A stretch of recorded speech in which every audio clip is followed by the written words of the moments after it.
What up, what up, what up? This is gonna be an exciting episode. Gonna be something different for me to try out and see how it goes. And I'm excited for feedback and see if it goes over well with all of you that listen. And what I was gonna do is, considering that this is a comedy podcast and I'm a comedian, I thought maybe I should do more stuff relating to comedy besides just rambling on, because I can ramble on about shit forever, but I kind of obviously want to give more of a reason for people to listen that really don't know me and care to hear me ramble as much.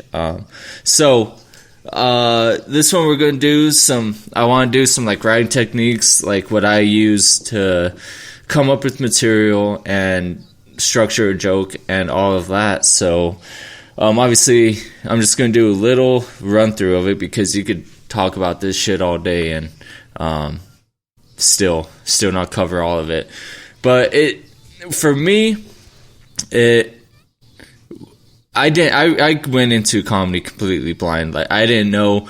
I got lucky. My first set I ever did at open mic was great. It did a really good job. But a lot of it was luck and just being a natural funny person. I just wrote something funny and got lucky that it somewhat had the punches and stuff that a joke structure would include. And then after that, like, trying to write something new every week with no technique, no structure, definitely caused me to bomb and embarrass myself in front of a lot of people. And it took a long time to recover some of my reputation and just my overall confidence from that. So I took one of the best things that I did was obviously get into like the local scene and find out like workshops and just stuff, writing sessions, where I started thinking, oh dude, there's like an actual structure to this. Like, there's, like, I was so dumb, I didn't even think of that. Like, I was like, oh duh, there has to be like a writing thing to this. And I was never a writer. Like, in high school I did really good when I wrote, but I never like took the time to actually continue like writing. Like, it was never a passion. So until now, like now it is. But I got in those, started learning like more techniques. So then a couple years ago, there's this guy's name's Jerry Corley. He used to write on the Tonight Show with whatever the show is that Jay Leno does. I forgot what that one was. And the Tonight Show with Jimmy Fallon. He got fired from the show Jay Leno for writing a joke about the Pope, and he didn't like it.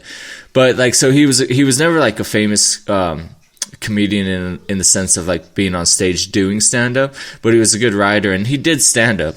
So I took this class in March in Vegas. It was like a 3-day thing, and I just wanted to go because my birthday's in March. And fuck, I was like, yeah, Vegas, let's go, dude. Any reason to go. So and like, I learned a lot of techniques and writing things and tips. And I also found out that my style of comedy is very unique to me. And like, even I usually don't get notes from people, because my comedy is so unique that it's hard for people to kind of see where I'm going with it, or even me. But I do believe that you have to try to learn all these other techniques to try to come up with your own. Like, I am like, I have my own way of doing it, but it's been influenced by all these other different ways. So yeah, and don't get me wrong, like, it's hard to still use these structures when you don't got something to write about. So like, one way for like comedy material generators, what's called, and it's like this circle of just all these things. Like, if you're struggling on what you want to write, talk about on stage, or if you're just like, hey, I need to, I got a good set, but I need to feel like I got, 5 more minutes I need to fill for my set. Here's a good way that you could do it with some good jokes. Top 10 lists, like top 10 music list, anything. Just take that out. 50 self-facts about you, your family. Just write down on a piece of paper. Obviously, right now, we're not trying to make anything funny. You're just writing everything down on paper. So like 50 self-facts, like that should be easy. And it's actually it helps you kind of learn more about yourself when you do that and your family. Headlines from news, on your phone, just anything you find that could be funny. I like to use quotes because sometimes quotes, are just so, absurd that they're funny to me. Observations, I like to do observation comedy. That's kind of like what George fuck dude, I can't believe I forgot his name. Whatever his name is, used to do, and like pet peeves. And then another good one that I like to do is like you take two opposite ideas and put them together and make them similar. So you take two completely different things that people see as being completely different, and you put them together in a joke and show them, that in itself can be funny and a laugh trigger. And it's called Incongruity, doing that. So you do that, you get your whatever you want to talk about. I like to stick with observations, self-facts, and family. I don't like to really branch out and talk about other stuff going on because honestly don't give a shit about the news or politics or anything like that. So I don't even have I don't write jokes about it. I don't talk about it in my personal life, so why would I write jokes about it? Like, it's stuff I'm not interested in. But if it works for you, do it.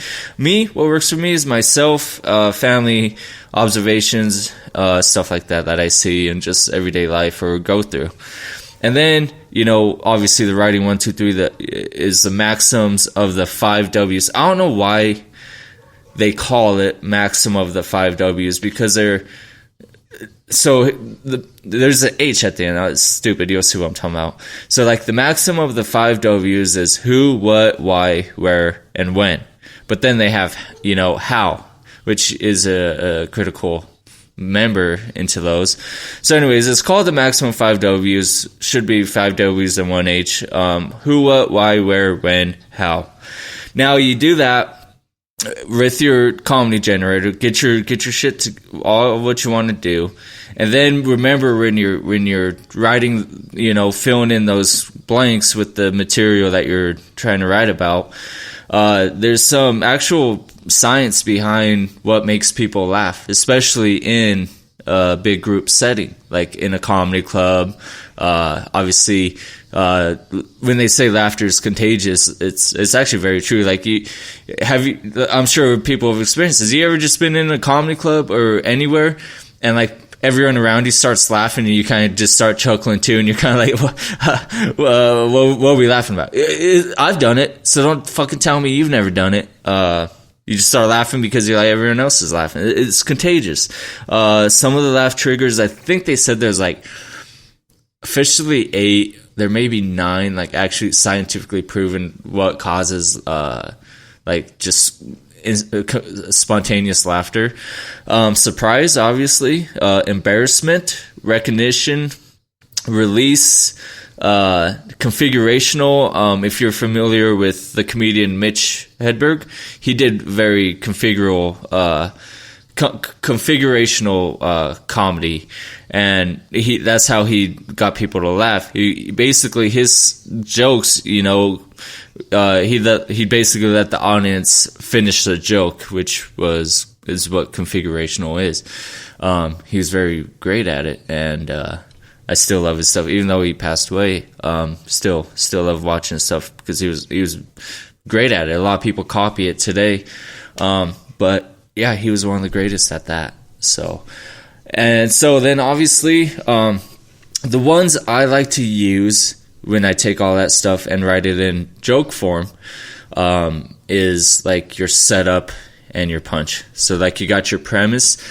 Now remember when you're writing, to try to keep in mind, what do I absolutely need to say with as less words? What can I say to get everything I need for the audience to understand to get this joke. So like, do I need to say, this word? No. Do I need to say this? Yes, I have to have this in there. So you remember, you just want to keep the fat, you want to keep the fat lean on there. And obviously when you're first writing it out, you're going to try it out on stage and do it at an open mic. Try to do it like a couple open mics a night and just try the same set out and tweak it as you go on, because without doing that, a joke's never going to really, be its full potential. So do that, trim the fat. And then, so do the premise and punch, and then your tag, and always keep in mind callbacks, where you start your set off with something, then, they always say like at the end of your set or somewhere towards the end, do a callback, and it kind of wraps up your whole, performance and set, and it just makes for a clean, smooth performance, and, everyone loves that, and it'll make you feel good. The threes, like, you set, so I forgot, I had a bit I was going to do, but there's like the three where you say, let me see exactly. So you just say two things that are that were going with your premise, and then the third one you take a huge left turn. So you're building up, so, boom, boom, and then you take your left turns with the third thing, and you want to keep them just one word, things that have in common with whatever you're writing about. And then that third, make sure you take a left turn, the left turn being the shock factor, where you just go completely, you're steering the audience one way, and then you take a left turn really quick, and you just catch them off guard, and you get the surprise laughter.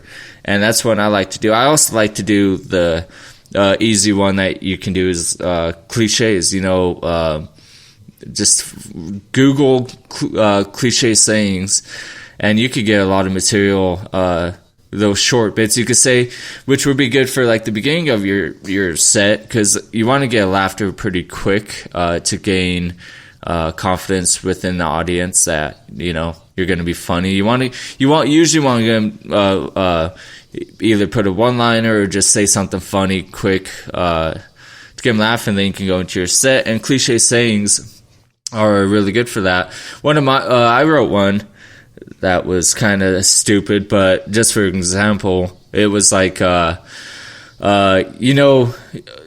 saying, better safe than sorry. Well, I wish someone would have told that to my dad when I was conceived, because now we're both just sorry.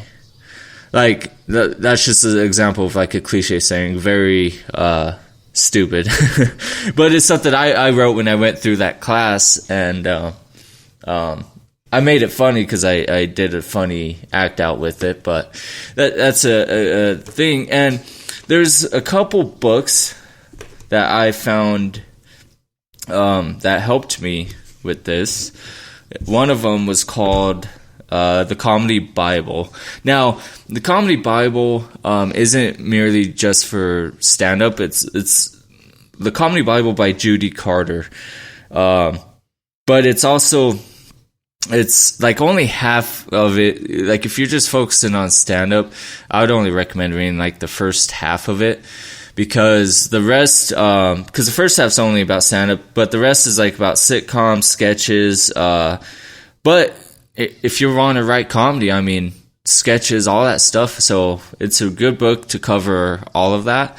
And Judy Carter, she's, been in clubs across the country, been on TV shows. She's actually personally coached like over 5,000 comics. Even broader message to Fortune 500 companies. Like she's been on Oprah. Like she's very good, reliable resource, incredible resource, not reliable, credible resource for that. Like I said, I only found like the first half of that part really helpful, but I got ADD, so I have a hard time. If I'm not interested, I have a hard time finishing it. But the other one that's a really good book that I would recommend every comedian read if he's starting out and wants to get better as soon as you can. It's called Mastering Stand-Up by Stephen Rosenfield. and he is a founding director of the American Comedy Institute, and he is very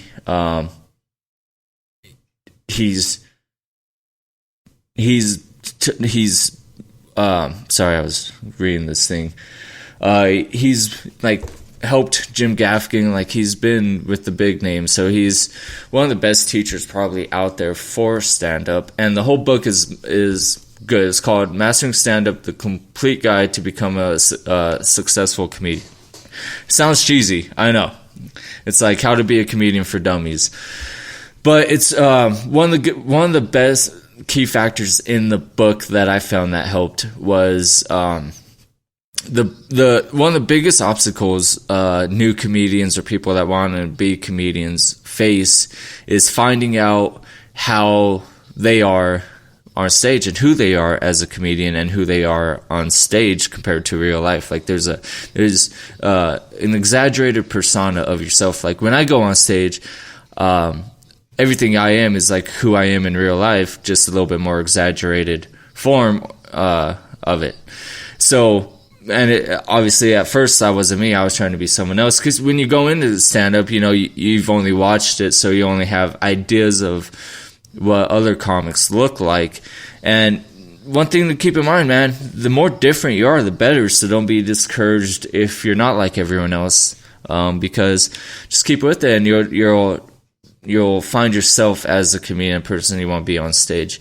And that's what this book will help you. It gives you like 10 pillars to how to write, how to learn about yourself. And obviously one thing to keep in mind is you can have all this stuff, but you definitely need to be hitting the stage. It's like anything else, like working out, driving a car, riding a bike, anything you need to do. You just gotta be consistent, repetitive, and you gotta get that muscle memory. You just gotta get those hours in. I worked in the oil field and ran, heavy equipment, and they used to call it seat time. But because the more seat time you got in a piece of equipment, you got better just by filling out how the machine ran, how it reacted to, if you put the lever down too hard, how it would react. So you knew you needed to ease into it. You just learned the machine because you spent so much time in it. But the same thing goes for stand-up comedy or anything you actually really want to be great at. You got to put the time into it. You got to put the seat time into it. For comedy, you got to put the stage time. Because you could write all this stuff, and you could honestly, like, I've done this. You could have a killer joke that you wrote out of nowhere, and on paper, it looks like it's going to be like the best you've ever written, and you go on stage and it fucking bombs. And you go back and then you look at the joke and you're like, oh, if you analyze it, run it through your head and work it, you're like, oh, I see where I went wrong, because you're not going to write exactly how you talk. Like, I'm actually a little bit more sophisticated when I write in my grammar. Like, you would not think that when you talk to me. You wouldn't think that you would think fucking, a genius wrote what I write. But that's just because I'm on the outside, I'm a lot more goofy, but when I write, I'm a lot more serious and in my head. So you could even rehearse it, but stage time is the only way you're going to get factor. And don't give up on a joke right away. Like, if you think it's funny, like, there's things I've completely did a whole bit and worked it like for a whole week at different mics. And after I got done working it, I was like, okay, a lot of this is not funny and I don't need it. But I got a one-line joke out of it, where I trimmed. Sometimes that's how much fat you gotta trim off that you didn't need, just to get that little bit. But then you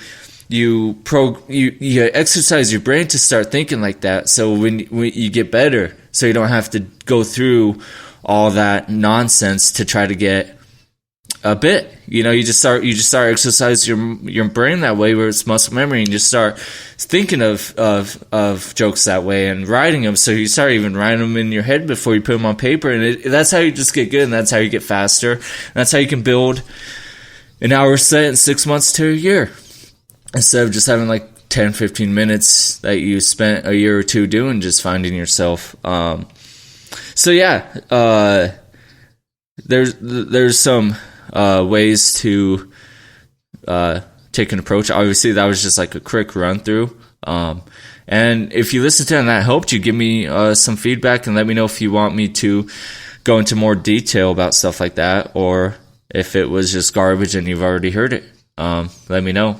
Like I said, I want to also not just ramble, but give information, because that's what's good about podcasts, is not just talking about nothing. You want to give information out there that I found valuable and other people may find valuable. And I have lots of resources that I would love to share, and I would even post links in the comments. So let me know. Let me know how you thought of that, and if you found it interesting. Because to me, I've been in it for 3 years, and a lot of it is something I forget. It's like I learned it, and now it's just like something I just use in my writing, and now it's just become more of a the way I do things, where I now I look back on was, completely just had no clue about. So anyways, yeah, so that little segment, I could do like 20-minute segments on that. I could probably even shorten them down to do like a couple week, like 10-minute segments of just how to write comedy by Blaize Sanchez. Fuck, I don't know. That might be something in the works. But I think in like the last episode or the episode before, I said, or I don't know if I even fucking announced it to you guys, but I got my first acting gig in a little YouTube comedy series. I'm not going to announce it yet by who it's with or when it's coming out. I'll wait for the director and everything that did it to do all that. So all I can say is that we filmed it last Saturday, March 20th. Today is the 24th. So 4 days ago we filmed it. It went great. And I felt good about it. I play a very small part, but it should be coming out soon. And once it does, I will definitely put it out on here. But it's like I said, it's a YouTube series. So if you're a fan or follower of mine, definitely just if it doesn't come out before I do the next, or if it comes out before I do the next episode, I will post it on my social media. So remember to follow me on all my social media, because when anything like that happens, that's the first place I like to post that stuff. So, but no one else knows. If you're not listening to this episode of Ramblin' Rants, no one else knows besides you guys. I haven't posted about it on social media. Nothing. It's between me, the people that the director and the camera people that did the comedy series, and that's it. No one else knows. It's on the DL, so you're getting first news right here on this episode. That I can add actor to my creds now. I don't know if I'm that. Like, I definitely would want to play a bigger role to add actor to my creds, but I'm gonna do it. Fake it till you make it, baby. Yeah. So on that, what I like to do 30-minute episodes. I think those are perfect for me. Unless I have guests, I like to do an hour. So I got where are we at? 24 minutes. All right.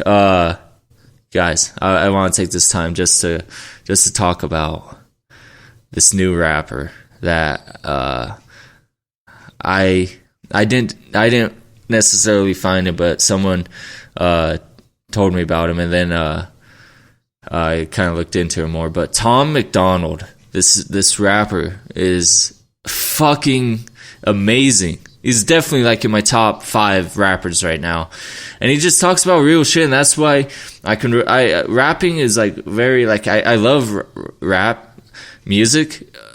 But there's so many. I only like to listen to a few rappers because a lot of rap nowadays is just washed down garbage and is just shit.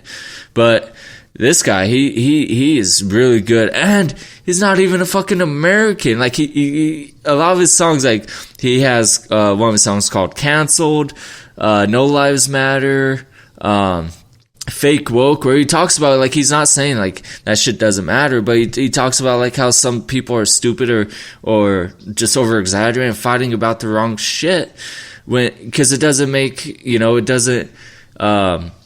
it doesn't make sense. He talks about being white and having blue eyes, and he's like, just because of the way I look, I'm getting fucking profiled for being a racist, and because of who I'm related to, I'm a racist, and he's not, and and that's how everyone feels, and it's like the media is, and obviously there's a lot of people that believe that the media is just taking things way out of proportion, controlling basically a large group of people into believing that all this stuff.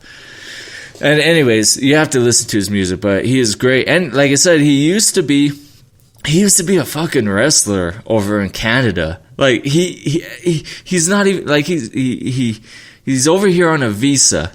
He's not even a citizen, and he's, trying to tell everyone, like, how stupid the shit we're fighting about is, and let's focus on, like, the main root of the problem and fight that instead of each other. And it just makes me funny. It's like he fucking trades in a leotard for a mic, comes to America on a visa, and just fucking says, hey, you guys are fucking retarded. Fight about, what the real problem is and not what the media wants you to fight about. It's great. It's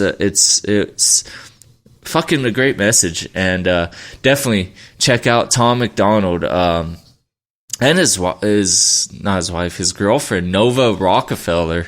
Like, fucking, I'm starting to love Canada more. You got Tom MacDonald, his girlfriend Nova Rockefeller coming out of Canada, and then you got Mercury's from Canada. Like, Canada fucking is making some fire music, and hopefully my record isn't too bad that I can go over there and fucking hang out. Because Canada just seems like a badass place to. I want to go everywhere at least once, but I definitely would love to check out Canada. Eh? I could talk like this, eh? Hey, give me one of them A.O. Aikens, eh? Oh yeah, what? I don't know what Canadians like. I know they like beer. They're famous, right? Ain't they famous? Give me one of them ales, eh? But yeah, I'm gonna wrap up with this episode. Remember, check out some writing techniques from Jerry Corley, the stand-up comedy clinic. You can find that on Google. Just Google. Keep a lookout for my acting guest spots on that comedy YouTube series. More information on that coming soon.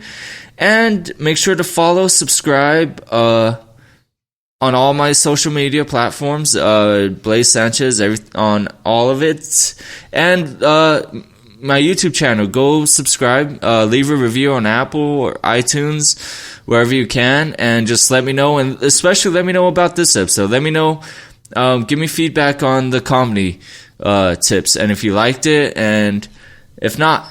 So, all right, everybody, have a good weekend. Oh, and Wise Guys Comedy Club, if you're in Salt Lake tonight at the Gateway, we're putting on a show. Gonna have a good time tonight at 7. If you don't listen to this podcast till after today, Wednesday the 24th, fucking kill it, dudes. All right, later.